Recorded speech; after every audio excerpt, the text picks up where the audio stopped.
Thank you so much, Steve. Hi, everybody. My name is Janet Hoy, and I'm with the League of Women Voters of Diablo Valley. And I'd like to thank everybody for coming tonight, both our candidates as well as all of the members of the community who are joining us. This is the Clayton City Council Candidate Forum.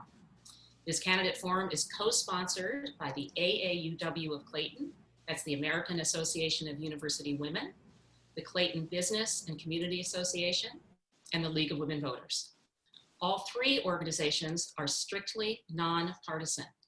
And by that, I mean that we do not support or oppose candidates ever. In addition, as your moderator, I cannot vote in this race. I am not a resident of Clayton.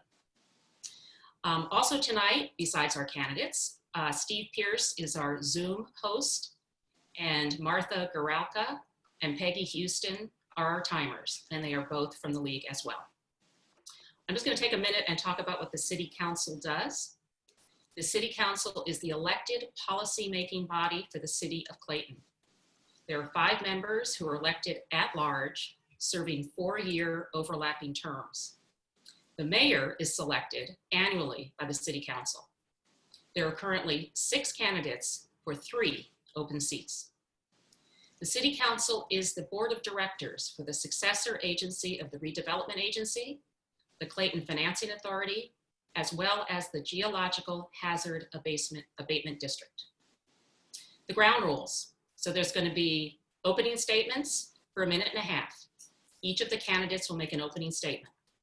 Then we'll go to a round of questions. Those questions I'll ask the question, and then the candidates will all have 1 minute to respond.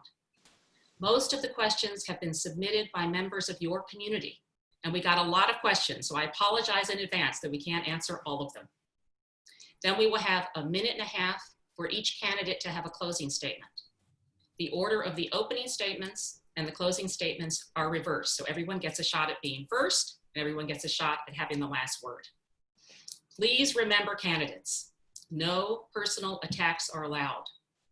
Statements about any other candidate must be in the public record. And the moderator, me, will let you know if you have exceeded the time, and essentially we will cut you off. I don't think that's going to be necessary, but we want it to be fair for everyone and everyone to have adequate time to answer the questions. So let's get started with the opening statements. And to kick that off, Holly Tillman, the floor is yours.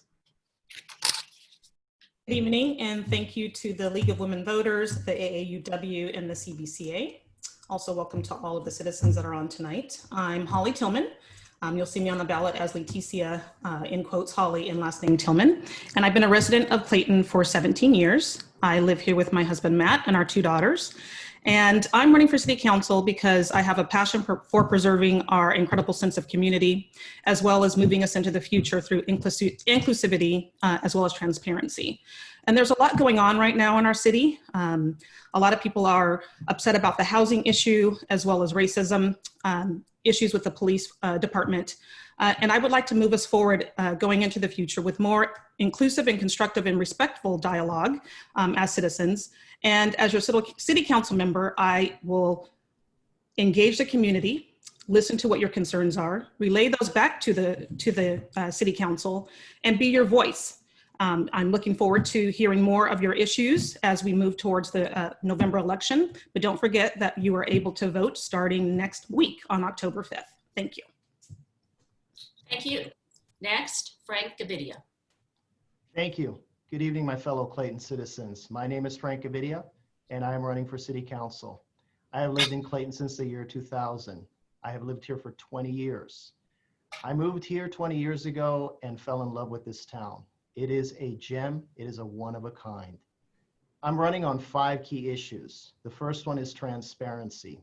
I think we need to do more than the bare legal minimum to let people know when there's an upcoming rezoning or project. The second one is money in politics. I'm not taking any donations, and I plan to donate my city council paycheck if elected. The third issue is being ruled by fear. Over and over again, we are told that if we don't do this or don't vote for that, we're going to be sued and bankrupted. I don't think that's leadership. Number 4 is actions versus catchphrases. I am for local control. My votes and my actions prove that. I don't give money to politicians who are trying to take away local control. And the last issue that I'm focused on is term limits. I don't think anyone should serve on the city council for 16 or 28 years. And I do plan to work hard to bring in more people to run for office so that all of us can serve 2 terms and then move on. Those are my key issues. This is a wonderful town. I hope to earn your vote. Thank you very much.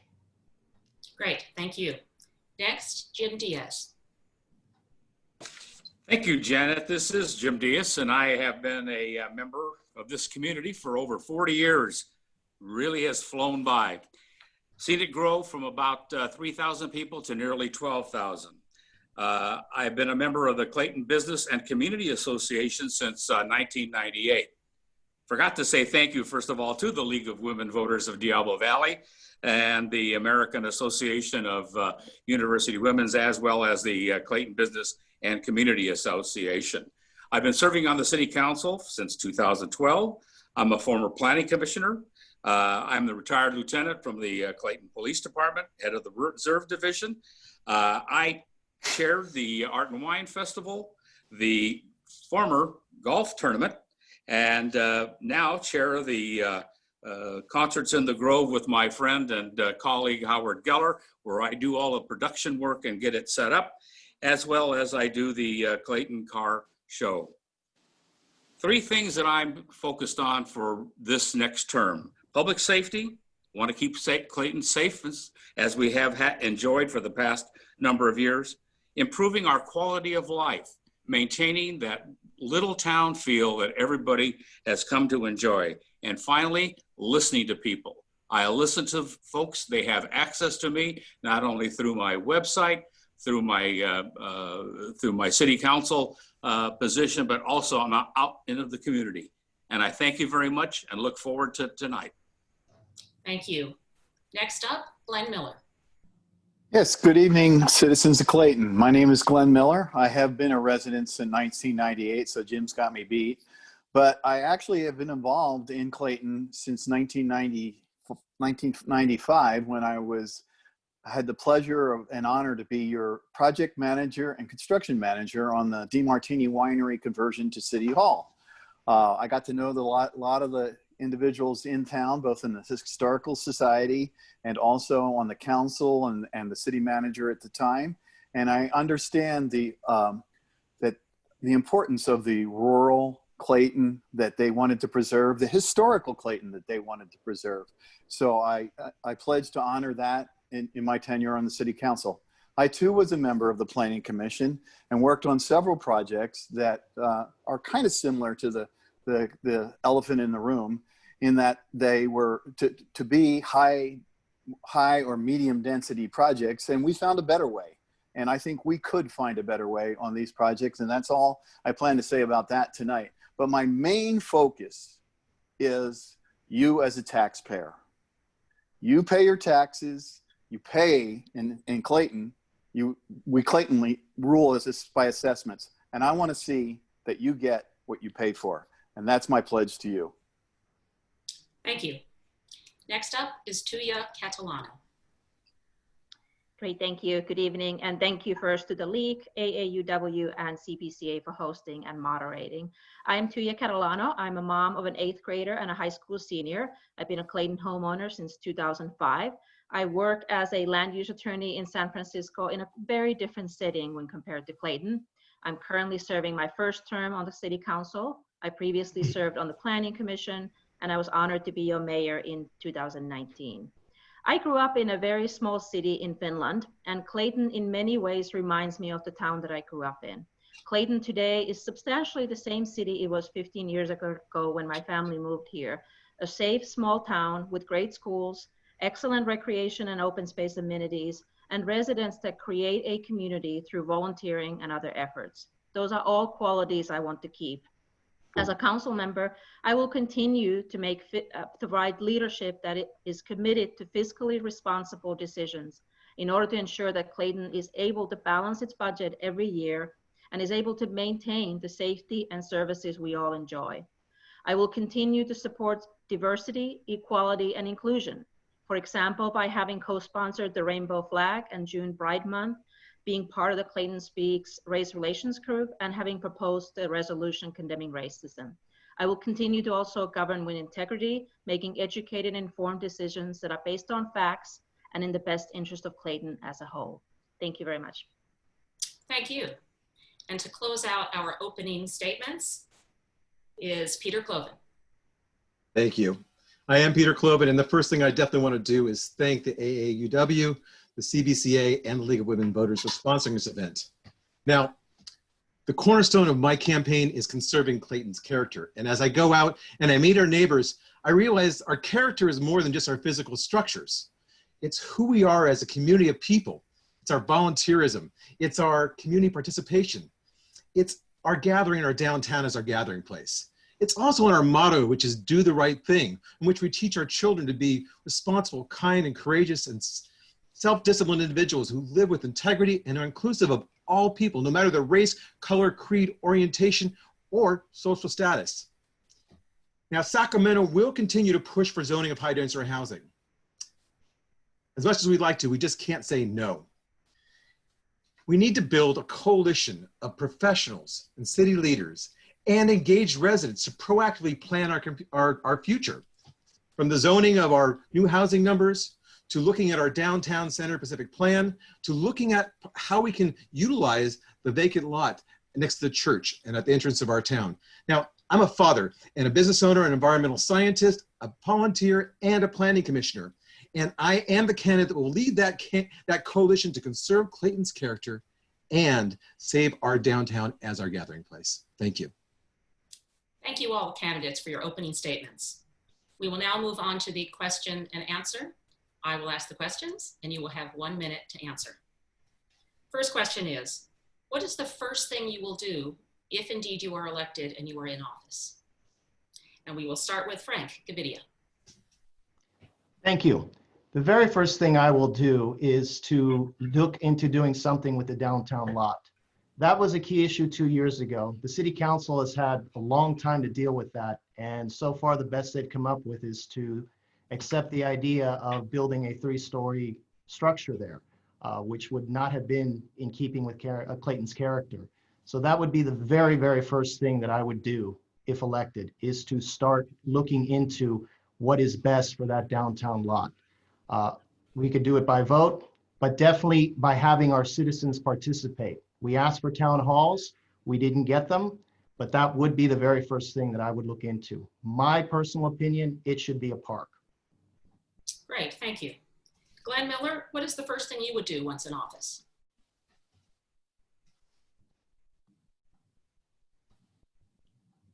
Sorry about that. The first thing I would do is ask for a review of the scope of work of every single assessment district, the budget for every single assessment district, the overall budget, and then I would look at the past history of how the excess funds were funneled into the general fund, which I know that to be a fact. I would ask that reserves were created and that we actually get the scope of work done for the taxes and assessments that we pay. That would be the first thing I would do. I agree with Frank that we should find something to do with the park. And I've had a conversation with an interim city manager months ago about that specific thing. It should be turned into an infrastructure that allows for the festivals. Thank you. Thank you.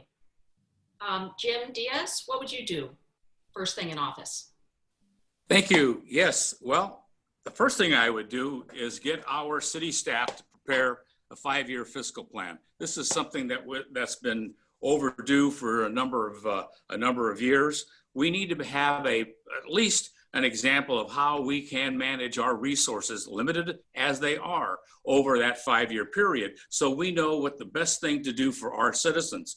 Obviously, to continue to maintain that low profile in downtown Clayton. I do think that property that the city owns that surrounds the Clayton Community Church office could work very nicely as an expansion of one of our parks in our town. The question is, how do we do it? How do we fund it? And then what value will it bring back to the city? The fiscal matter is really important. We've gone through a transition period where we had a city manager for 17 years, and then we had an interim, and now we're working on putting into place permanently. Fiscal responsibility, number one. Thank you. Thank you very much. Peter Cloven, what's the first thing you would do? Honestly, the first thing I'd do is I'd reach out to my fellow candidates who didn't make it into office. And I'd shake their hand, look them in the eye and say, thank you. Because I know what a hard job this is, doing the job we're doing campaigning. And whoever that is, I will make sure I meet he or she and find out what their vision was. The next thing I do is I go and find our proactive community of leaders. We have professionals out there who know exactly what they want to do and can help us and do it.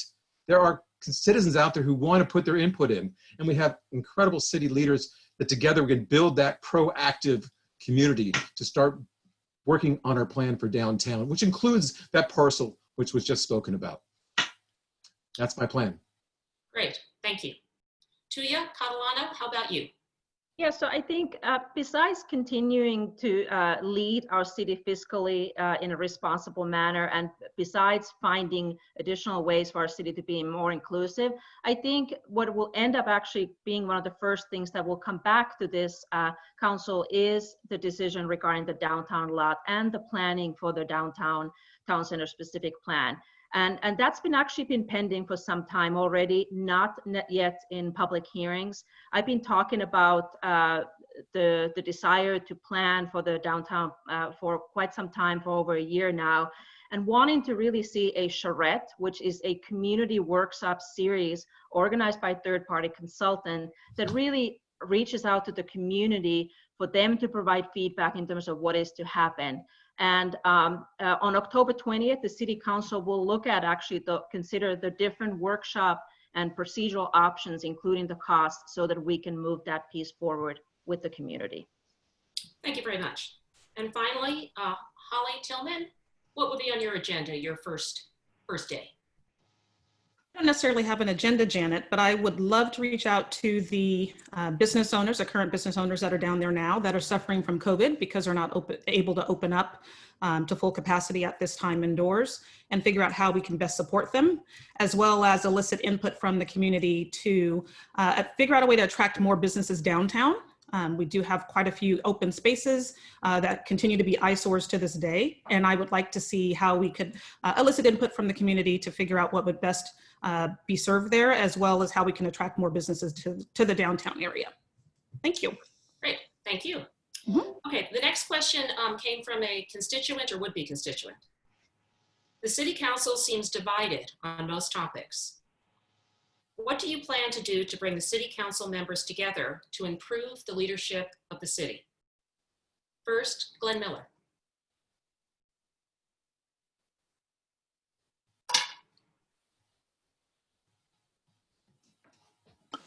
Well, I think that is an accurate observation. I think there is one group that is into envisioning the city in the future. And there seems to be one group of us that seems to be managing the city in the present. I believe we should be managing the city in the present. I sit around and I walk the city all the time. I'm known for my hour to 5 mile walks every day. I've seen the maintenance issues. I've seen the sidewalk issues. I've seen the paving issues, and we have no responsiveness. For example, for 10 years in the jihad, I observed that they weren't doing the work. It took a interim city manager and a new city council member to prove that they hadn't been doing the work, and finally the work got done. That's the kind of stuff I want to do. Okay, thank you. Tuija Catalano, how about you? Yeah, I think for me, there's a huge difference between having diversity of opinions and perspective versus having an attitude of us versus them. You know, I have no doubt that all 6 candidates here care about Clayton, but I am very saddened by the divisiveness and the politics that are being played by some. If you look at social media, I've obviously been on the receiving end quite a bit, including from some of the candidates here today. But for me personally, I'm not going to get into smear campaigning, and I really want to instead stick to facts and all the positives that Clayton has to offer. In terms of council meetings, to me, it's really not about whether the decisions of the council are unanimous, but it's about how much discussion and negotiation went into each motion and decision that gets voted. I look for the ability for all 5 council members to listen to each other, to bring out different points, and then to arrive at a decision motion that is shaped by that collective feedback. So I truly hope and trust that our residents will vote for candidates who value respect and cooperation, and all of us want to work as part of the team. Thank you very much. Holly Tillman, how about you? Tuija hit the nail on the head. I think this is part of the problem that we currently face here in our city. I've been a witness to personal attacks in person at city council meetings from members of the community, which is unfair to the city council members. I've seen it as well on social media, and this is part of what my platform is. I think that we have to get to a point where we come together as a community. Part of that, I think, is people don't know each other. I think you know what you go by what you assume the person is about, as opposed to getting to know them, which is unfortunate. And I think the more that we can get to know each other, the better off we'll be. And this includes sitting city council members. So if I'm on the city council, I am definitely committed to bringing us all together, making sure that we don't have to agree all the time. We can agree to disagree, but you can also do it in a respectful way that isn't demeaning to anyone. And that's neighborly is the best way to say it. I think that we need to get back to brass tacks and stop accusing people of stuff. Thank you. Great, thank you. Peter Cloven, what would you do to bring city council members together? You know, by nature, I'm a consensus builder. You know, I don't have an opinion to the left or the right. I look at all that's out there, and I look at what makes sense based on fact and research. And I get that my fellow council and planning commissioners in this case have done similar research. And when I look at all the facts and data and listen to the conversation, we're able to come to a median answer, which everybody gets a win-win. And that's who I'm going to be on the city council. I'm going to hear everybody and make sure we get to a place where we're going to choose a way that fits everybody. Now, that's just who I am. Great, thank you. Frank Gavidia, how about you?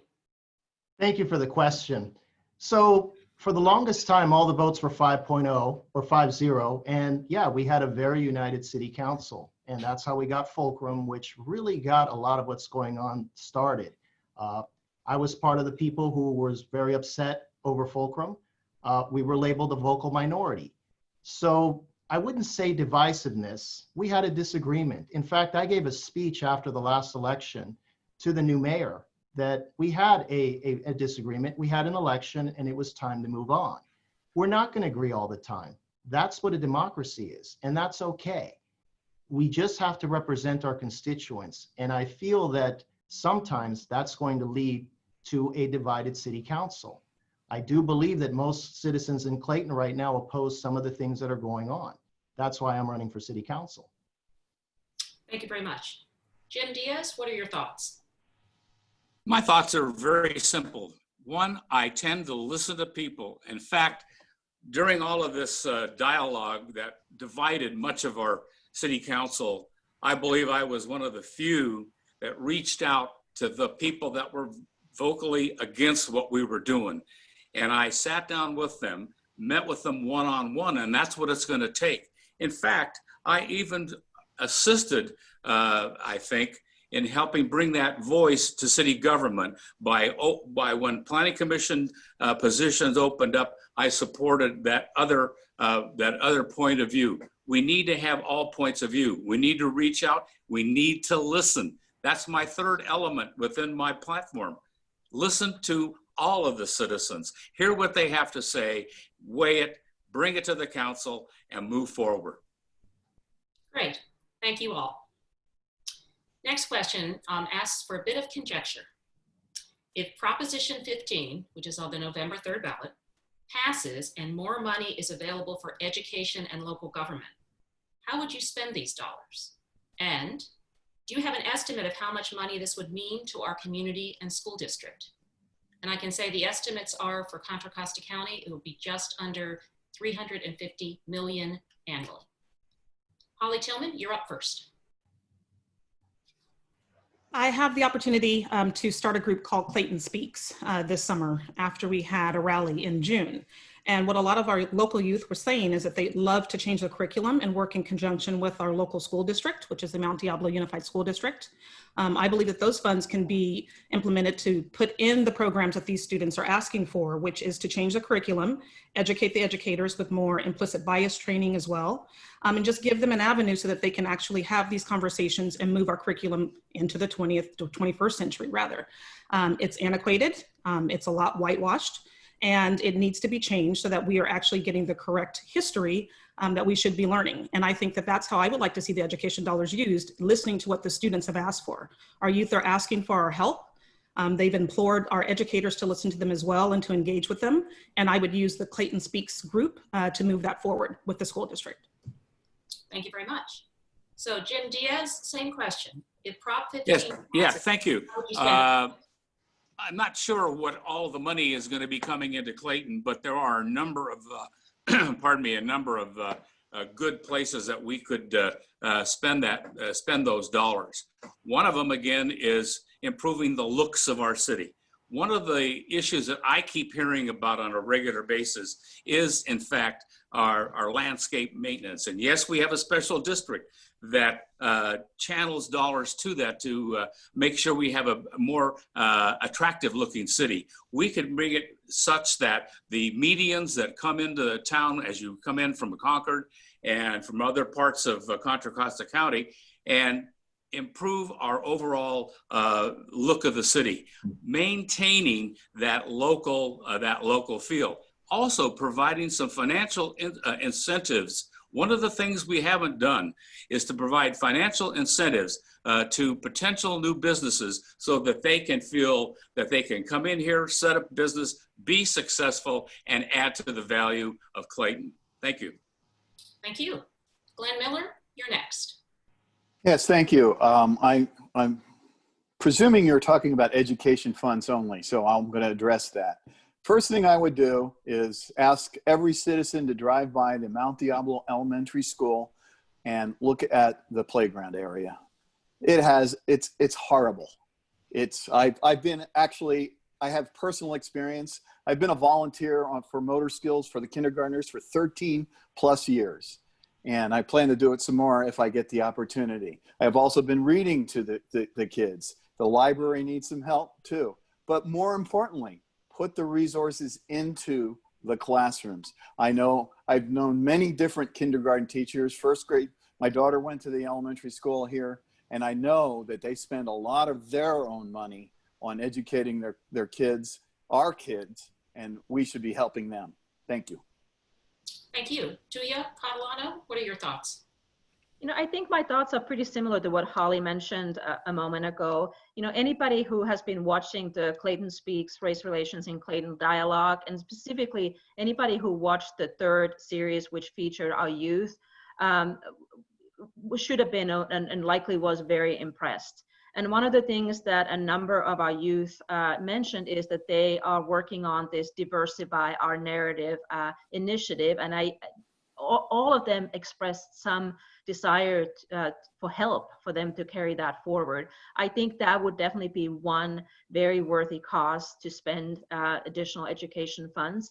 I'd also probably want to check in with one of the PFCs and to see what additional funding needs they might have at our local middle and elementary schools. So I think those would be two different paths to look into. Thank you very much. Peter Cloven, you're next. Thank you. Actually, I'm not familiar with Prop 15 or how much dollars that would mean to us, but I'll be clear on a couple things.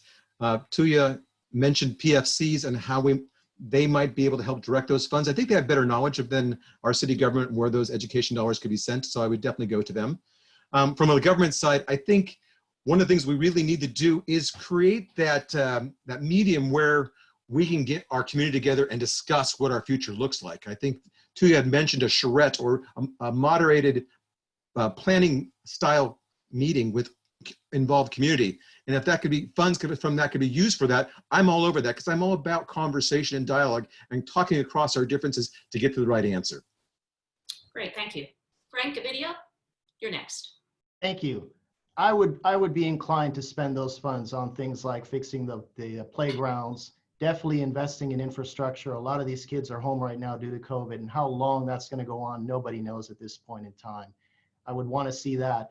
Definitely to help any new businesses. It's very difficult to get any business started in downtown Clayton.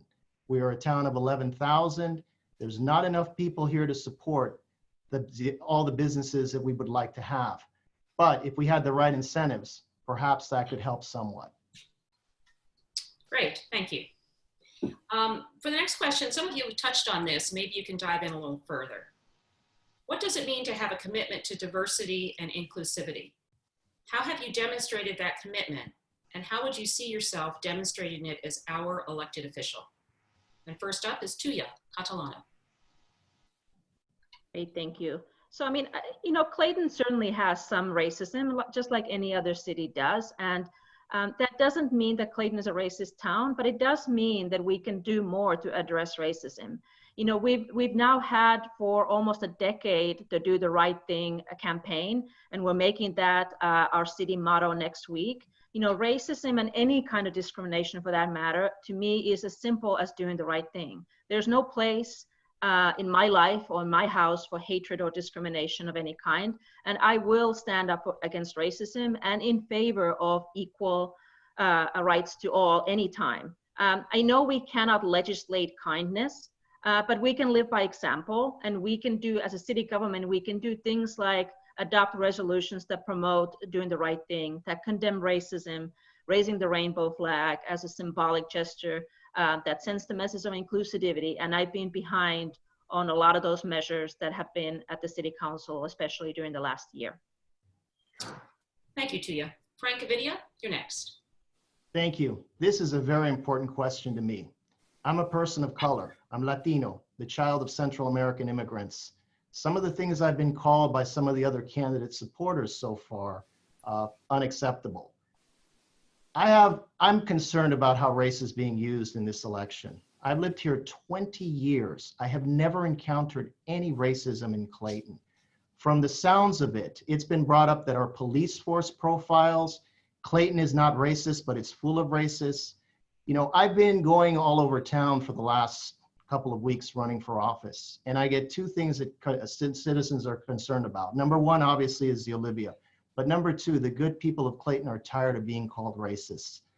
I don't know why we're making this such a big issue. I, of course, abhor racism. I've been on the receiving end of it when I was much younger, but I would never describe this wonderful town like that. I think we're a great place. We're 11% Hispanic, so we are very diverse. I'd love to see other minorities living here. It's happening. Thank you very much. Jim Diaz, you're next. Yeah, I'd like to jump onto that with what candidate Gavidia just said. I've lived here for 40 years, and I too am one of the we only have two people of color, if that's what you want to call us, on the city council, myself and our current vice mayor. Never seen it, haven't experienced it. In fact, I spent 10 years on the police department. The police department doesn't profile. In fact, if you look at the results of all of the citations that we issue in our town, 75% of them are people outside of Clayton who are speeding through Clayton. So the other side of that is that, as Frank mentioned, 11%. We are the single largest minority in this community. That's right. We just got recognized for the first time through a proclamation for recognizing Hispanic Heritage Month, which has been in existence since 1968. And this is 2020. What happened? How come we didn't include them before? We did it now. Thank you. Thank you. Holly Tillman? I would like to say that I'm pleased to hear that Frank and Jim have not been on the receiving end since they've lived here in Clayton. Just because you haven't felt it and you haven't seen it and you haven't witnessed it doesn't mean it hasn't happened. So as your fellow candidate that's running, I will tell you that my family has experienced it. I would hope you would not diminish that with your future conversations. Other residents, if you were at the rally that we had on June 5th, You would have heard that other residents said that they're hiding in their homes because they didn't feel welcome here in town. Those happen to be from Black residents. I happen to be Black. So I'm going to speak up for them since they can't be at all of these meetings speaking up for themselves. I would like them to feel welcome when they're in town, just as my family has since we've been here for 17 years. That doesn't mean that the entire town is racist. I did not say that. Those are not my words.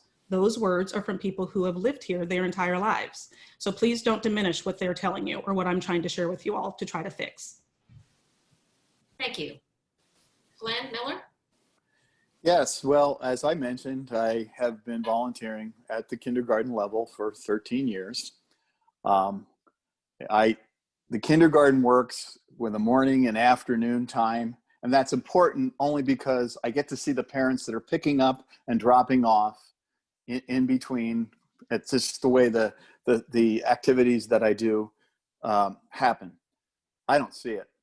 And at least I don't see it in terms of how kids are treated. Kids are always welcomed. We teach them how to behave. I don't think that's racist. We tell them that they can't be bullies. We tell them that they can't call out. We teach them. We also teach them. I personally try to teach them respect for our law and order. I personally try to teach them respect for our country. And I'm sorry, I just don't see it. Thank you. Peter Cloven? You know, like several of the candidates here, I didn't know that racism existed in Clayton. I didn't. But I attended both the June 2nd and the June 5th rallies, and I saw some ugliness that I really wished didn't exist in our town. And I've come to the conclusion it's not enough not to be racist. You really got to figure out, you got to be anti-racist. And it kind of stirred something inside me that I hadn't seen before. And that's why I got involved with the conversation with Clayton Speaks. Is like, wow, here are people in our town that are experiencing this and hiding in their homes. And if you guys haven't seen the 3rd issue of the Clayton Speaks, the power of those teenagers who are talking about their experience in our hometown, it changes the way you see things. And I really hope all of you see that. Thank you. Thank you. So it sounds as though there's a bit of a mixed bag on the racism question. So I'm going to ask a follow-up. The follow-up is, how has your understanding of racism changed over time? And what would be your plan as a council member to make Clayton a more inclusive city? And first up is Peter Cloven. You know, I think we're doing a pretty darn job. This past year, we've decided to fly the pride flag. I mean, we were the 17th out of 18 cities to actually fly that flag in Contra Costa County. That's one. Number 2, we have made a proclamation towards racism. Number 3, we added inclusivity to our motto. And number 4, we just did the Hispanic Heritage Month. We're trying. We're making a conscious effort to make inclusivity as part of who we are, to kind of erase that thought that we're that racist city against Mount Diablo. And I want to be a council member who continues to push that as who we are. We are an inclusive city. Great, thank you. Jim Diaz? Thank you. We heard about 2 rallies. No one has addressed the 3rd so-called rally, where people came down to the heart of town and started spouting profanities and other language that I wouldn't even repeat in front of my wife, to diners at the Chop House. Where did they come from? And why did certain members of our community apologize for their actions? That was totally unacceptable. Clayton is not racist. Clayton is doing everything it can to be inclusive. Just take a look at the last census. 1.9% African American, 6.3% Asian American, almost 11% Hispanic, and then everyone else. We are making strides for doing more inclusiveness within our town. And it just troubles me that it's being raised to the issue of we have become a racist community. Yes. Thank you. Glenn Miller? Well, once again, I agree with Jim, and as a Christian, I look at everybody as a individual. Sorry, Frank, I didn't know that you were Central American. I apologize. I guess I'm No supposed need to be to apologize. But this is what we teach our kids. I don't know how it goes from that to the social media. Maybe we ought to teach our kids to stay off the dang social media. And these people that come from the outside, and I've seen a lot of them, I get concerned. We have a little spot up here in my neighborhood where we get outsiders that destroy things, that steal, that pull up signs. They're coming from the outside. It's not Clayton. I'm sorry. I just don't agree. That's not the people I know. Thank you. And I'll remind you that the question really is, how has your understanding of racism changed over time? Holly Tillman?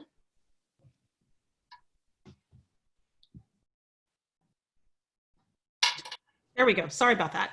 My understanding of racism, I will tell you, I grew up in a small town in the Mojave Desert. And when I was growing up, we probably were 1% of the population as well back then. And I had friends who would refer to me as their little in friend. Growing up in that, I didn't think there was anything wrong with that. That was my white friend and she was my friend. And I didn't realize until I left that little town that that was not appropriate. And so until I was 18, I kind of just put up with it, like I needed to fit in, which is what unfortunately a lot of the youth are telling us they do here in our town. I'm teaching my daughters who are in high school now as well, that you don't have to tolerate that. So they learned when they were younger and hearing that they couldn't play with their friends because they were white and my daughters were black, that they came home and wanted to change the color of their skin and erase it. That's a problem. And so it's changed over time and that we have to address it. We have to speak about it. We have to let people know it exists and don't pretend that it doesn't and try to hide your head in the sand. It's here and it's unfortunate, but it's here. Thank you. Frank, Gavidia? This is a great question, and I answered it when I did my questions for the Pioneer. In high school, back in the day, we got into fights over this kind of stuff. We all hung out with our own. It was a totally different time. I don't diminish what candidate Tillman has experienced in any way. I'm just saying I'm a person of color too.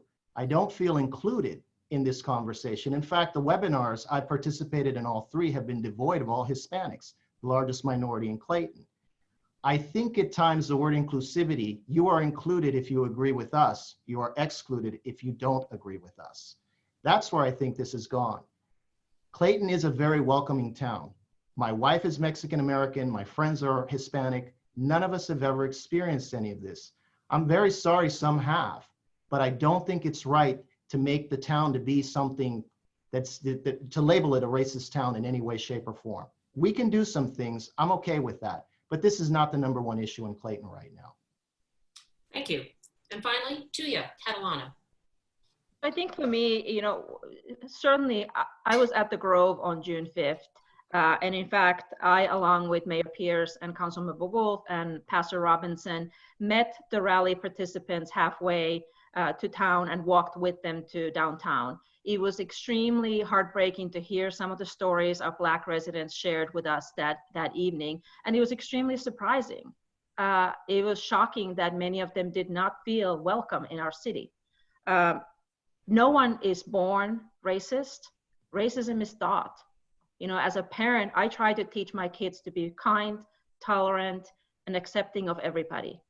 And as city leaders, the Race Relations webinar series, it's about having a dialogue for all of us to start understanding and seeing and listening. And that's what all of us need to do. And the last few months have definitely opened my eyes to some of the things that are happening in Clayton that I did not see the same way before. Thank you all very much. Moving on to the next question. In April 2020, the current Clayton City Council representatives passed a proclamation and flew the pride flag in 3 Clayton locations for the month of June. What is your position in continuing this recognition? And do you support a proclamation and flying the pride flag indefinitely in 3 locations in Clayton? First up, Jim Diaz. Thank you. First of all, I think what we need to do is the city council needs to establish, if you will, a flag subcommittee. I can't tell you how many requests I personally have received for flying other flags, be it flags for the military. There are 5 branches of the military, each which has a birthday. Will we fly a flag for them? Don't know that. We didn't fly a flag for Hispanic Heritage Month, which is going on. We did a proclamation. So I would think that when June rolls around next year, we will have to look at that because in my view, the flags that we should have up there all the time are 1, the United States flag, the California flag, and if and when we have a City of Clayton flag. Thank you, Jim. Peter, Cloven? You know, this is a issue that's near and dear to my heart. I've always had a soft part for people on the margins. And I've known gay friends in the past that have experienced heavy duty homophobia. So I was very in favor of our flying the pride flag. And our church has flown that flag for 5 years in Clayton, Clayton Valley Presbyterian. You know, if you talk to Liz Abbott, who is the person at Clayton Clayton Charter High School, she has the Spectrum Club, which is the gay and lesbian friends. And nobody shows up for pictures at that club. Why? They don't want their parents and their friends to know that they're in that club. That's a shame. That's who we are. And that's what we are fostering here in our community, is that shame of being who you are. I'm all for it, and I would like to see it every year. For now, I'd support it. Thank you very much. Holly Tillman? I too would support it. I'm glad to see that they actually did that this last year. It was a long time coming. I think we're one of the last cities to actually do it. And I'm pleased to see that I'm in a city that actually supports inclusivity that way.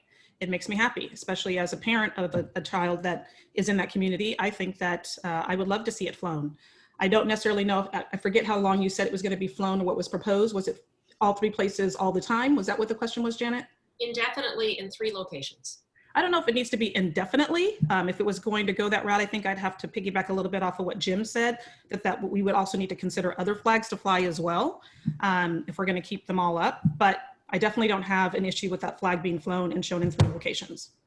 Great, thank you. Glenn Miller?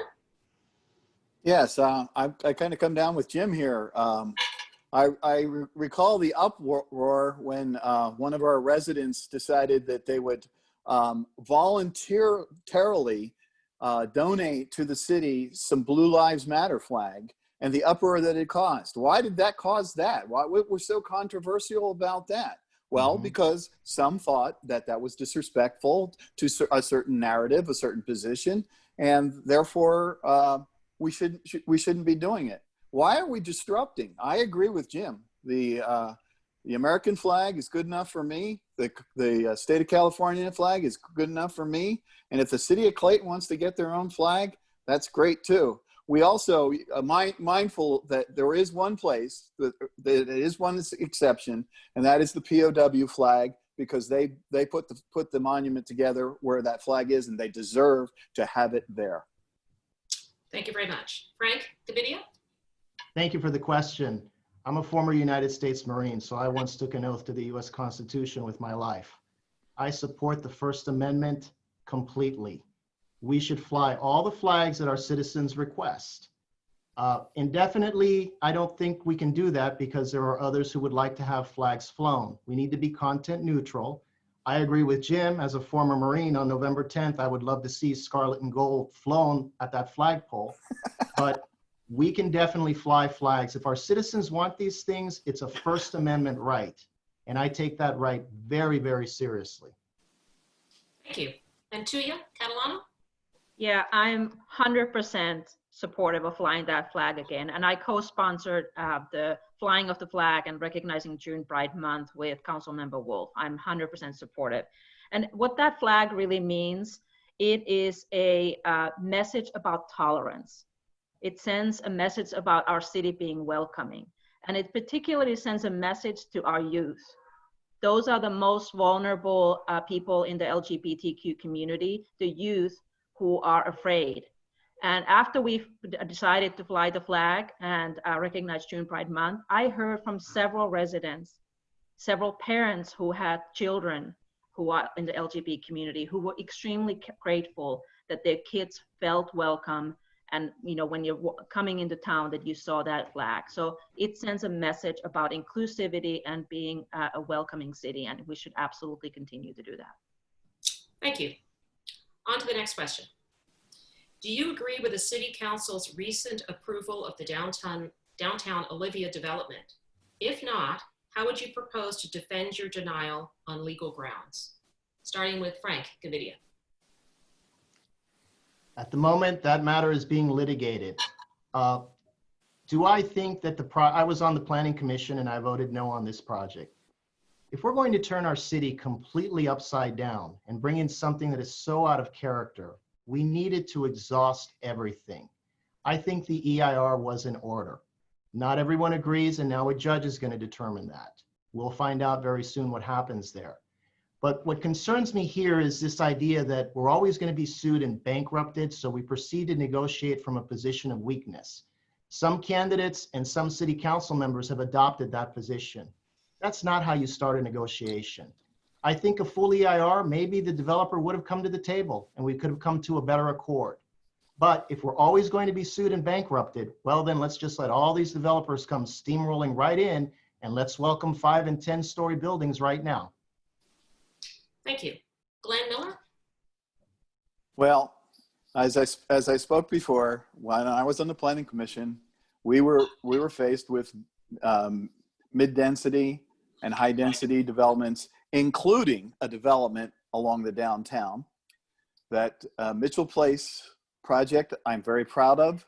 That was a collaboration with the neighborhoods, with the neighbors that were very close, and with other people that wanted to see the downtown shaped in a way that reflected the character of building. I'm very proud of that project. And that was supposedly the model for future projects. What happened is an agenda. I don't agree with the agenda. And so therefore I would do what I could to not vote for the project. I mean, basically we have votes. If we vote and say no, then sorry, buddy, no. Thank you. Peter Cloven. I was the chair of the Planning Commission, and it was pretty clear. We had 5 criteria for the infill exemption. There was no way in the time that I spent, and it was hours and hours, trying to figure out which of those criteria could not be met. And you know what? I asked the public to go back and help us. I asked my commissioners to help me figure out a hole in that project so that we can deny that project. And not one of them came through with a legal reason for its denial. And that's what it comes down to. If you're going to sign a resolution for denial, you'd better have a legal or technical reason for denial. And there wasn't one. And as a chair of the Planning Commission, I made the decision it was appropriate as the chair with responsibility for such. And I stand by it. Thank you. Jim Diaz? I hearken back to that city council meeting where I ended up voting no for that large project development. Listening to our citizens. I underscore that. Number 2, the original project as presented by the developer was much different. It was only 2 stories. It was only 60 units. Yet at the time, our city administration, not the council, but the administration turned it down. Never got past the city planning department. Totally, I'm disappointed in that. Don't know what happened. It's too late now. It's water under the bridge. But I listen to our citizens. It's going to create, if it goes, because it's in litigation right now, if it goes as proposed, we will have traffic congestion on Marsh Creek Road, which is only a 2-lane road. The bike lanes will be decimated, and the people in adjoining development will have overflow parking. Thank you. Tuija Catalano?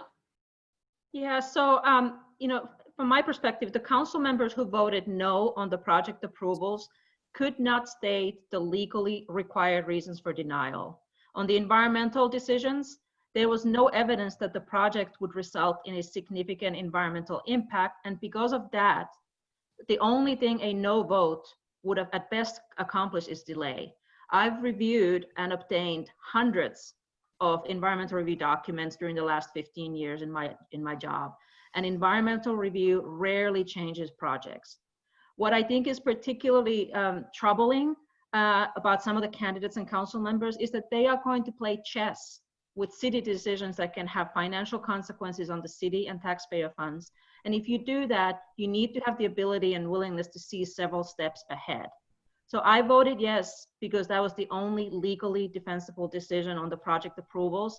And on environmental review, the only outcome would have been the delay, which merely increases the likelihood of 100% affordable housing project with less parking and without any say from the city. Thank you. Holly Tillman?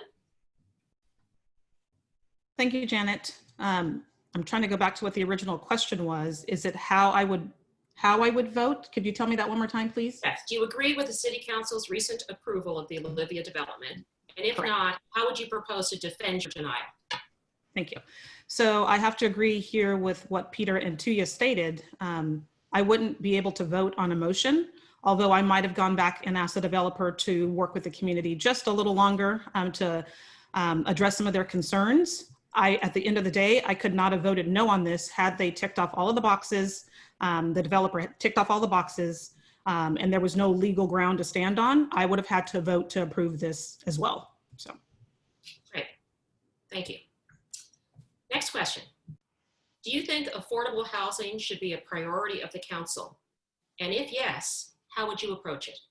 And we're going to start with Peter Cloven. Well, you know, affordable housing actually is written into our statutes. You know, there's a 10% requirement for developments over 10 units. So we already have an affordable housing component as part of who we are. And I'm okay with that. I like the concept of affordable housing simply because it could cause more diversity in our town. So is it a priority for us as a community? No, but I think it's part of who we are and what we're going to do as we start zoning for the more housing numbers that are going to come in towards this next cycle of RENA, which we'll get by the end of the year. Thank you. Jim Diaz? Yes, the element is there within our current plans, and we have to provide for them on developments. I don't agree with the last statement that said it would cause diversity. It would assist and enhance diversity by doing a limited amount based upon our criteria of having low income housing. Thank you. Thank you. Glenn Miller? Well, let's look at the reality. First of all, let's look at the available parcels. Clayton's pretty much built out. So getting a 10-unit project plus, unless you make it a high-rise development like you chose to put in, and I can't believe that you're going on the fact that it wouldn't have had a significant environmental impact. Of course it would have had a significant environmental impact. In fact, the city has had a history of using the environmental impact to delay, forestall, put bankrupt a project that was for the downtown area. And so not doing that seems to be a false narrative. But as far as I'm concerned, yes, we have the ordinance. If you can find a parcel that has more than 10 units, go ahead and put an affordable single family house in it. Thank you. Holly Tillman? As Peter mentioned, it's already, and Jim Diaz mentioned as well, it is already in our housing element in our town center specific plan. I don't have an issue with affordable housing. If that means that there needs to be some apartments in town, I'm okay with that as well.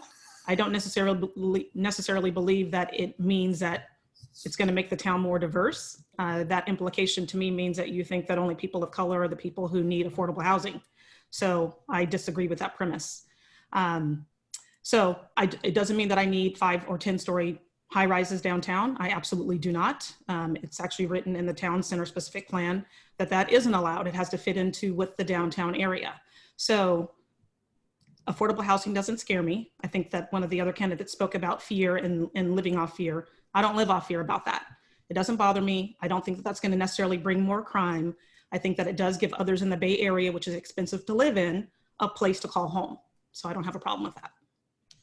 Thank you. Frank, Gavidia? I manage money for a living, so I'm pretty familiar with economics. You know, we come up with these policies, they feel good. So we're going to have, 7 units that are affordable in this monstrosity that is probably going to come up. I don't know who that's going to help. I take exception also with the idea that it's going to make the town more diverse. Again, does that mean that people like me can only afford to live in apartments? Last week, CNBC reported that the Hispanic community in America is right now the #1 home buyer, if I read that report correctly. So affordable housing is a great idea. It's not something we in Clayton can solve by ourselves. There are way too many defective policies emanating from Washington and from the state. You can't build an affordable house here because our geniuses in Sacramento have put so many regulations on how to build a house. So it's a noble effort. Should it be a priority for Clayton? There's not much we can do other than the fact that we're going to create more Olivias. Thank you. Tuija Catalano? Yeah, there's a difference between asking for 100% affordable housing versus applying inclusionary affordable housing policies. Clayton currently has an inclusionary affordable housing policy, which means that any project with more than 10 units have to make 10% of their units as affordable. When we talk about affordable housing, we often forget how high the income limits actually are. The people who end up living in affordable housing units in the Bay Area are often our teachers, our elementary school teachers, and other public employees. Stranahan is one example where 17 out of the 54 units were built as affordable housing and deed restricted for decades as affordable housing. I think we need to have variety of housing types for all of our citizens, and I think inclusionary affordable housing I continue to support it. Thank you very much. So it's a few minutes after 8. I think we have time for 2 more questions and then closing statements, just so you guys know. Okay, next question. There seems to be a recurring theme within the candidate statements of fiscal conservatism and ensuring that the city doesn't spend beyond its means. Do you have any ideas on how new revenue generating initiatives can help supplement and offset the impact of COVID, the impact that COVID has had? And we're going to start with Tuija. So in terms of the city of Clayton, in terms of the city finances themselves, COVID has actually not impacted a whole lot since we're not a very high sales revenue tax city. It certainly has impacted our businesses, and to the extent that we as the city can do something to help our businesses, I think that would be positive. But I do, in terms of just the fiscal conservancy, I do want to emphasize that I do think it's important. I think all of our past councils have been very conservative fiscally, and I think it shows. We're a small city, but we have great services great services and everything we offer. And I do want to continue a fiscally conservative line. Thank you. Frank, Gavidia? I appreciate this question a lot.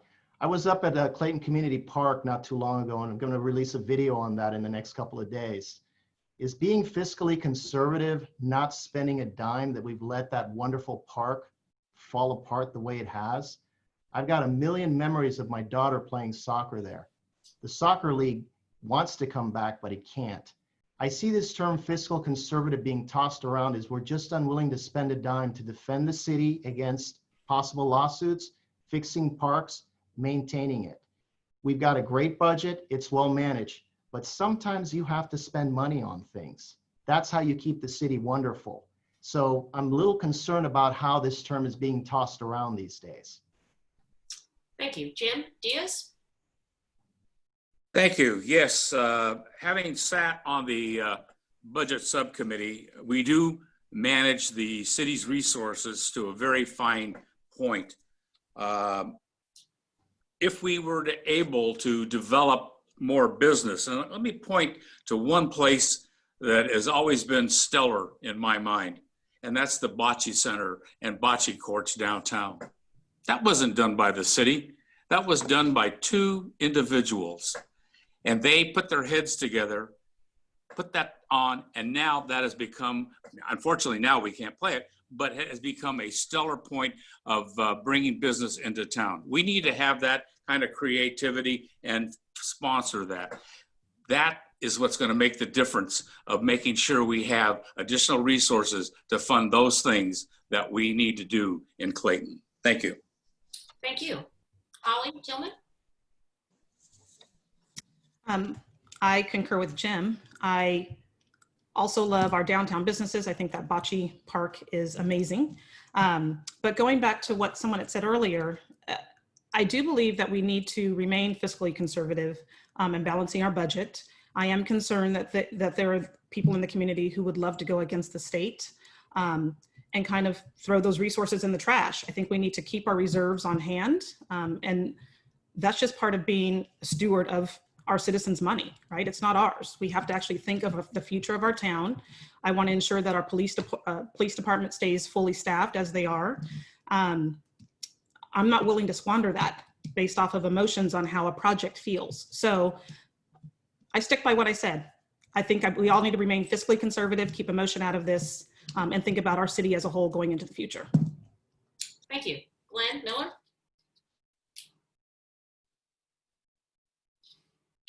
Well, as I stated in my opening remarks, the first thing I would do is get together and look at all the different budgets and the scope of work that's associated with those budgets, because I have personal knowledge of the fact that from time to time, and actually it was the rule, not from time to time, those scopes of work are not being done.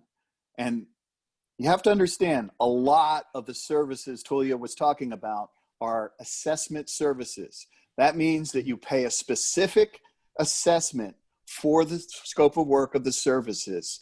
When those services are not done, they sweep the money into the general fund. That's a bad practice. We should have burgeoning reserves in, for example, in the landscape maintenance district. So Frank's Park could be fixed up, but we don't. That's not how they manage the city, and I think that needs to change. Thank you. Peter Cloven? You know, I watched our city council meticulously put our budget together this past June, and I was very impressed at how detailed they were. So when you look at how can we help our businesses downtown, I want to look at how we can generate revenue from sales tax. It's something that we need to look at because we don't have that revenue that Tuija was talking about. So why not get together our business owners downtown? Why not to get together the CBCA with our business owners and put together a forum and try to figure out how we can use our downtown in a manner that becomes a destination, so we start generating those sales taxes, whether it be through destination restaurants or hotels or something that actually makes sense. I don't know, but why not figure out how to generate sales tax where we start having the revenues to actually do something? Thank you. Final question. What is your position on defunding the police? And what does that term mean to you? Holly Tillman? I hate that term. I think whoever coined it wasn't thinking because it confuses a lot of people. I think a lot of people confuse defunding the police with shutting down police departments, which is not what it means. It does mean that it is reallocating resources for those departments and for the cities that they're in so that you can address mental health issues so that if the officers are going out on a call, they are not having to be a social worker plus a police officer. I think that's important. But what I also think is that with a town of 11,000 people, I don't necessarily know that that's necessary here in Clayton. If we were going to reallocate resources here, I would like to see it with more training for our police officers. I forget the number of times that Chief Warren said that our officers are going to training. I forget the number of hours. I think she said most cities are 8 hours and we do 16. I think our town needs a little bit more training than that per year. And so I would like to see resources committed to that. But please know that I support our police department. I always have, and I always will. Thank you. Jim Diaz? Oh, Thank you. Defunding police is definitely a bad term. And the county is looking at large on how to address those reallocations of resources to address the problem of responding to mental health issues. I do want to point to our police department in particular. We are blessed with a wonderful police chief. People don't know her background or her status. You want to talk about diversity and inclusiveness, talk to her. She understands it. Look at the makeup of our department. We have a very gender diverse police department. And if we could even increase that diversity, we would. And I know that the city council sponsors that thought, and we would, if we could squeeze some resources someplace and move them in there, we would do that. We have a wonderful police department, and I resent the fact that it has been alleged that they do profiling. They do not. Thank you, Jim. Brutality, they do not. Thank you. Glenn Miller. Defunding the police. First of all, I don't think it applies to Clayton. Seriously. I know personally most of the officers, very closely some of the officers. I've spoken to the chief several times, and they could use some more resources. I know for a fact that in the past, certain resources had been taken away from them. Once again, maybe because they hadn't spent them, they were saving up to hire another officer, but you didn't spend the money, it gets taken away and put back in the general fund. I would put a stop to that. I would make sure that all funds that are designated for the police stay with the police, and I wouldn't defund them all. Thank you. Tuija Catalano. Yeah, I am not in favor of defunding the police. I think our police department operates on a very small budget, and we can barely keep 2 officers on duty at any given time. So I don't want to reduce that capacity in any way. If there are ways in which we could benefit from additional services or cooperation with the county or other nearby police departments, for example, on resources addressing mental health issues, I think that would be great. And it's my understanding that since May, June, there have been more discussions at the county level about sharing of those types of resources. But I'm not in favor of reducing our police department budget. And if anything, as Holly mentioned, we'll probably need to augment our PD's budget in order to allow for additional training. Thank you. Peter Cloven. Yeah, absolutely not. Defunding the police is always made me cringe at the concept. And our police department is small. They're already the lowest paid in the county. And as we train them within 3 or 4 years, they're like, I'm gonna get in a job because I get paid more. So the idea of defunding the police is absurd. Quite frankly, we need to pay them more, or we need to get them more training. We need to give them what they want. And we've already started that. We have an ad hoc committee that meets with the chief on a regular basis, trying to have those conversations and make those things happen. So we're doing the right things as a city as it is, and defunding the police is not something I support at all. Thank you. Frank Gavidia. Thank you. Having been in the Marine Corps, many of the guys I served with ended up being police officers. We've got a great police force. I've met many of them personally. I know we have a woman who was also a Marine, so of course I identify with her. Defund, absolutely not. I think our police should be better paid. I think that the disparaging of our police after the first protest, I believe we had someone out there calling for the chief's resignation. Those kinds of things are uncalled for. Every time I've called Clayton PD, I get 2 units that roll up to my house. These guys are fantastic. They work hard. I grew up in a city across the bay where the cops were nothing like this. Defund does not apply to Clayton. It has no place in any of our discussions. Thank you. So I'm looking at the clock. I think we might have time for one more question if you guys are okay with that. Yes? Okay, cool. Next question is, what would you like to see happen with the parcel next to the downtown church? First up, Frank Gavidia. Thank you. I think I already answered this one, but I'd like to see it be a permanent part for our festivals. It should remain open space. Definitely no structures, definitely no 3-story structures as our prior city council had voted on. It's a nice open space. It's what attracts people to our downtown. Can we do more festivals? Absolutely. Maybe CBCA can come up with more ideas. Maybe private citizens can come up with more ideas. But that open piece of land is what makes it all possible. I tried to imagine what it would be like to have our festivals somewhere else or to try and cram them in the streets there. All you have to do is look at downtown Walnut Creek when they do their thing, and it's not the same. What makes Clayton, Clayton, how to keep Clayton, Clayton, no, it's not a racist term for some of you who are trying to insinuate that, is to keep it like it is right now. Open space downtown. Thank you. Glenn Miller? Yes, well, I agree with Frank, and I think I brought this up earlier. I think all we need to do is put the infrastructure in, and as that one famous movie says, if you build it, they will come, because the infrastructure would allow other parties, including the CBCA, but the farmers market. Maybe we could improve the facilities enough so that the farmers market could be expanded. That would actually generate revenue, not compete with our local businesses, but actually enhance people to come down for our local business. That's just one example of some proactive thinking that I think we should be able to do with that downtown area. It's ironic because that area was going to be small retail and everybody wanted to be so ambitious, and that fell apart. So I'm glad to see somebody thinking more positive for it. Thank you. Peter Cloven? You know, it's a great idea, Frank. I mean, I appreciate the idea of a park, but the reality is I've heard lots of ideas when I'm out walking, talking to our neighbors. And I'm not going to say my idea is this and this is what we should do. The reality is we need to get a coalition of people and get a lot of ideas together, and let's think about it. It's going to be public land. How are we going to pay for it? Let's put on the ballot and pay for it. If we're going to try something private, then let's think about how to make it private and keep it something that it's something we want, something that can't be taken control of by the state. It's a vacant land, and the state has some ideas about vacant lands and surplus lands, and I don't want to ever lose control. So we got to get on that fast, decide what we want to do as a community, and bring it to something that makes sense for all of us. So I don't have a plan for it, but I trust the process and listening to make sure it happens. Thank you. Jim Diaz?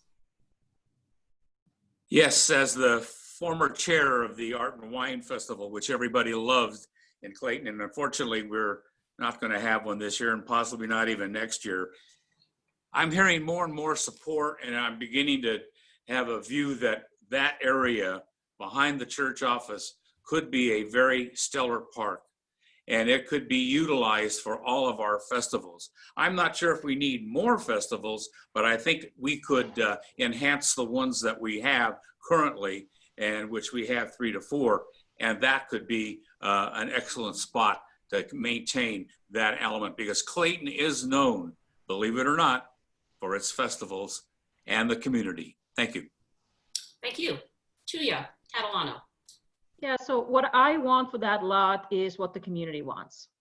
Leaving it vacant is not also very smart, because the state could intervene by declaring that a housing opportunity site. So I would like to see the charrette community process get underway soon. As many of you know, I've organized the adult volunteers for many of the CBC festivals for many years, and I certainly don't want to do anything that would hurt those festivals. But I also know that the downtown lot is not necessarily needed for the festivals. The CBCA leaders have mapped out alternatives in the event that that lot is no longer available. But what I would really like to see is not necessarily my vision, but it's really what the community wants. And I want to see that community-based planning process get underway. And like I mentioned earlier, on October 20th, we will take the first steps towards that with presentation of alternatives and costs at the City Council. Thank you. Holly Tillman? I don't have an agenda. I do think it's a great question and one that's been bantered around for years. A park would be great. I know that there are families that have asked for a skate park. I know that others have asked for it to be like an amphitheater. I think whatever is going to allow us to bring in more revenue, which is what many on the panel have said tonight, they would like the city to be able to bring in, I think would be great. I had mentioned many years ago that it would be nice if we had a rec center here for the youth. Instead of them all having to congregate in the Grove Park downtown, it would be nice if there was some kind of activity, whether it doesn't have to be like a YMCA, but some type of rec center so that there's activities for the youth to do in town, instead of, hanging out in the tunnels and hanging out in people's neighborhoods or leaving litter in people's neighborhoods. It'd be nice if there was a place for them to go to have some sort of activity that's organized. It would be great. Not my agenda. I agree with Peter and Tuija. We have to get city input from the citizens to find out what they would like and start there. Great, thank you. So that concludes the question and answer portion. And I just want to personally thank you for all of your thoughtful and complete responses to this variety of questions. Very much appreciated. So we're going to move into closing statements. Again, the closing statements are 1.5 minutes each. When you have 15 seconds left, you will see a yellow sign, and then you'll see red when you have to stop. We are doing the closing statements in reverse order from the introductory statements. So we're going to start with Peter Cloven. Hey, thank you. And I want to thank the sponsors of this event for making this happen. I really wish we could have done this in person. You know, this is my first time running for political office ever. I didn't even do it in high school. And as I've learned, it takes a lot of time and a lot of effort. So I want to thank all of my fellow candidates out there for caring so much. Now, I humbly ask for your vote. But the most important thing you need to do is vote. You see, the future of Clayton is going to be shaped by the representatives you see here on this panel. And it's going to be up to you to choose those 3 representatives that will best represent you. Now, if I'm your representative, I will strive to conserve Clayton's character in all that I do. I am going to be open and apparent, and I'm going to be the voice of civility. And we'll be representing everybody in Clayton, not just a specific constituency. Sometimes we're just going to have to agree to disagree. You're not going to like some of my decisions, but that's okay. I don't carry a grudge, and I'm going to look forward to celebrating with you at the concerts in the park when this whole COVID thing is over. You know, I'm going to be that guy in the city council who's going to strive to make Clayton the town that every resident will be proud to live in, and every visitor will want to. Please get to know me better on my website, clovenforclayton.com. That's Cloven, the number 4, Clayton.com, and I thank you for your support. Thank you. Tuija Catalano. Thank you. So Clayton is an incredibly nice city. In the pre-COVID times, I commuted about 2.5 hours each day between my job and home, but the commute is well worth it. When you look around our downtown or you look at any of the neighborhoods we live in, Clayton today is the town it is because of past leadership has made smart decisions. I'm not running for city council because of any particular council or past council member. I'm running from a positive perspective in order to give back to this community in a way that allows me to use some of the skills that I have, for example, for my professional life for the benefit of Clayton. If elected, you can count on me to make decisions based on facts and law. You can count on me to be engaged and look for ways to improve things, but without getting our city into lawsuits we cannot win, and without incurring unnecessary financial consequences that could be detrimental to Clayton. Instead of fighting the state with my middle finger, I want to be effective, and I want to advocate in a way that results in changes, and I want to maintain working relationships. I believe respect, cooperation, and diplomacy are much more effective. If re-elected, I will continue to govern in a fiscally responsible and inclusive manner. I will not risk our city and taxpayer funds on irresponsible rhetoric. And I will make decisions that protect Clayton fiscally and are in the best interest of the city as a whole. I will also work to ensure that Clayton is welcoming to all residents free of discrimination. You can find out more for catalanoforclayton.com. Thank you very much. Thank you. Glenn Miller. Yes, thank you. Janet, I want to thank you personally for your moderation. I appreciate it. Thank you very much. I also want to thank the sponsors, and I also want to thank all the citizens that have hung in there.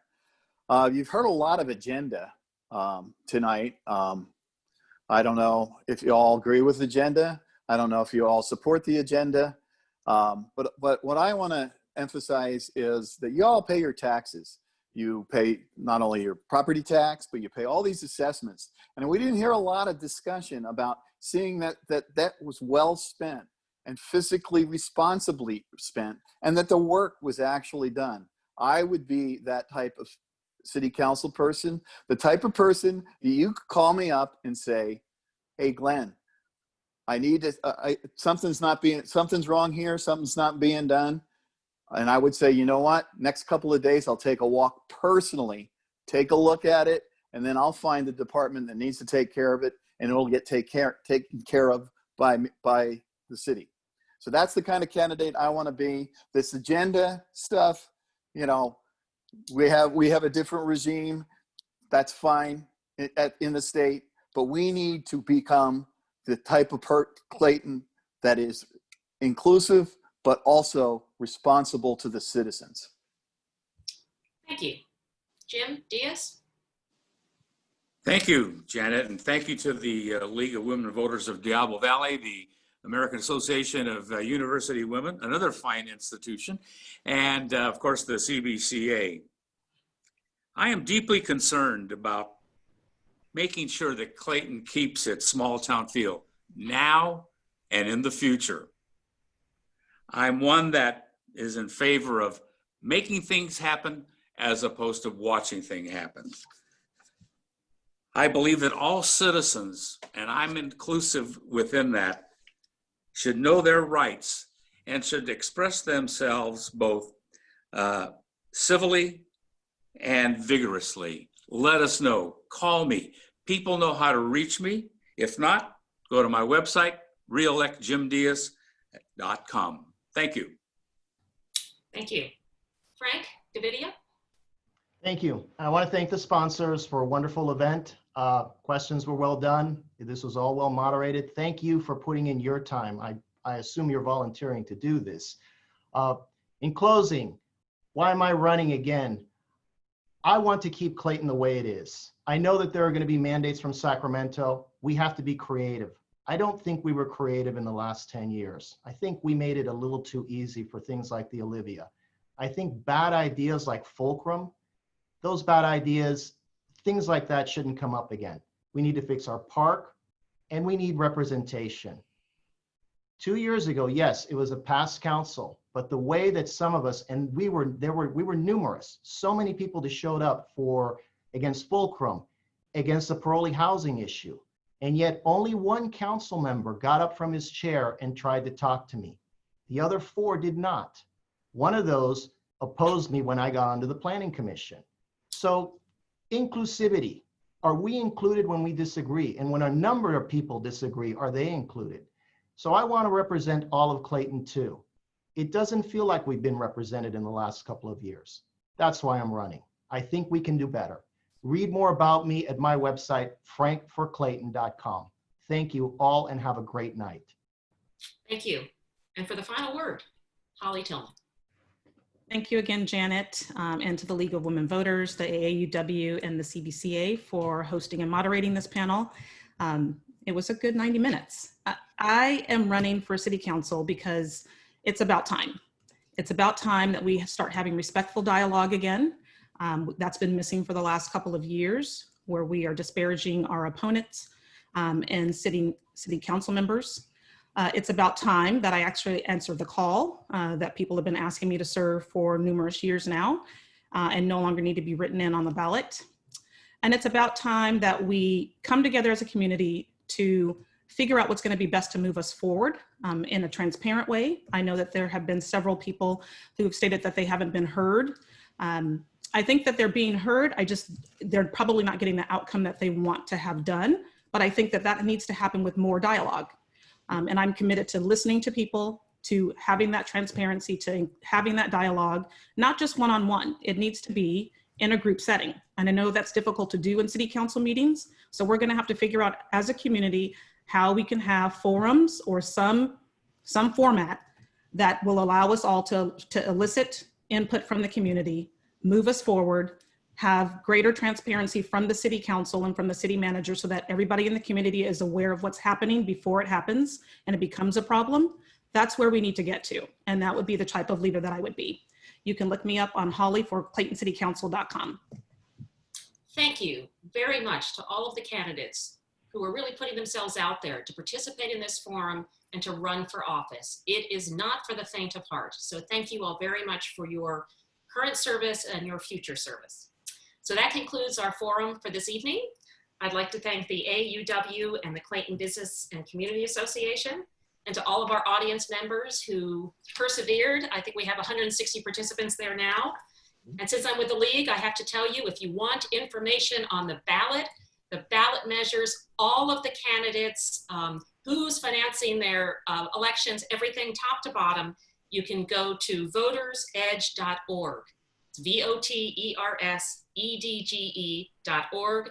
That is the League of Women Voters nonpartisan electronic voting and election tool. You can see your ballot, you can print out your ballot, you can look at all of the ballot propositions. There are 12 of them, including Prop 15, which we talked a little bit about tonight. Also, while we were speaking, I just got a notice from the Board of Elections that our ballots are in the mail. So keep an eye out for your ballot. You can use this ballot, you can send it back in or put it in a drop box. You can go to an early voting center the weekend before the election, and you can go to your polling place. So please, the only way democracy works is if we are all engaged. The people who are here tonight are engaged in their communities. The people who participated, the 151 of you who participated in this, are engaged in your communities. Thank you so much. It was a great forum. Much appreciated. Have a great night. 8:32, pretty darn